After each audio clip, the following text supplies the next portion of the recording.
I'm not proud of my country anymore. मैं एक ऐसे देश से हूँ जहाँ सरकार सिर्फ कास्टिज्म पर ध्यान देती है और एजुकेशन से ऊपर जाति और धर्म की लड़ाई चलती है, जहाँ लड़कियों की सेफ्टी इशू नहीं जोक है, उनकी इज्जत लोगों के लिए मजाक है, जहाँ जस्टिस सिस्टम ने सिर्फ आंखें बंद नहीं की, देखना ही छोड़ दिया है और सरकार टैक्स पूरा लेती है पर करप्शन इतना है कि बेसिक सी फैसिलिटी भी नहीं मिलती। सच यहाँ जीतता नहीं, घिसते घिसते खत्म हो जाता है और हम नदियों को माँ बोलते हैं और फिर उसी माँ को अपनी गंदगी से डुबा देते हैं। फिर भी कहते हैं मेरा देश महान। देश फेल नहीं हो रहा, हम डेली उसे फेल कर रहे हैं।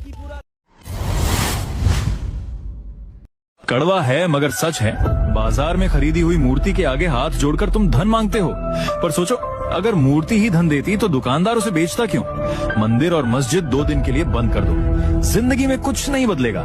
लेकिन अगर सिर्फ एक दिन अस्पताल बंद हो जाए तो इंसान को अपनी औकात पता चल जाएगी। सच्ची भक्ति वही है जहाँ इंसानियत जिंदा हो, वरना भगवान तो हर दिल में रहते हैं, बस हमने उन्हें मंदिरों की दीवारों में कैद कर दिया है। भक्ति करो लेकिन आंखें खोलकर, क्योंकि ईश्वर को खुश करने से पहले अगर तुम किसी इंसान को मुस्कुराने की वजह दे दो तो वही सबसे बड़ी पूजा होती है। अगर तुम भी मानते हो कि इंसानियत ही असली धर्म है तो इस वीडियो को शेयर करो ताकि किसी की सोच बदल सके। मैं क्यों मानूं मेरा देश महान है? अब मुझे गालियां देने से पहले जरा अपने आजू बाजू के लोग देखो। कोई हिंदू मुस्लिम करके झगड़ा कर रहा है तो कोई क्रिश्चियंस को बोल रहा है कि अपना धर्म बदलो। 14 से 15 साल के बच्चे जो खुद पापों से गहरे हुए हैं वो स्कूल छोड़ के बाबा बने बैठे। धर्म के पीछे ढोंग किया जा रहा है और पॉलिटिक्स किसी एजुकेटेड आदमी को छोड़ के किसी अनपढ़ लोगों के हाथों दिए जा रही है। महंगाई इतनी बढ़ गई है कि गरीब और गरीब बनता जा रहा है और अमीर 14 से 15 साल की लड़कियों पर रेप किया जा रहा है और खुद रेपिस्ट खुलेआम घूम रहा है। और जो इंसान इन सभी मुसीबतों पर सवाल उठा रहा है उसकी आवाज दबाई जा रही है। अब मुझे तुम खुद ही बताओ किस मुंह से कहूं मैं कि मेरा देश महान है।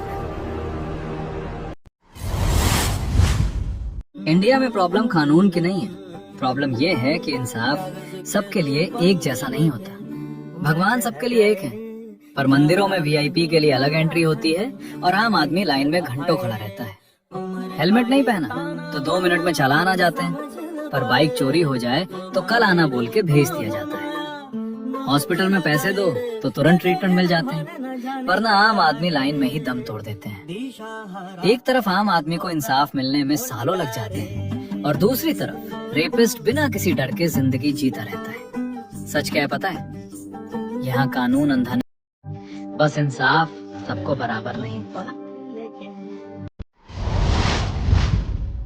अगर आपसे कोई ये पूछे कि भारत क्या है तो आप बताना कि जहां हर दिन 1000 से ज्यादा लड़कियों के रेप होते हैं, जिसमें 95% रेप केस को दबा दिया जाता है और 4% जिन पर कार्रवाई तो होती है लेकिन वो सिस्टम को पैसा खिलाकर बच निकलते हैं, और बाकी के बचे 1% जो न्याय के लिए लड़ते तो हैं लेकिन उन्हें कभी न्याय मिल नहीं पाता। यही है हमारा देश। Welcome to India.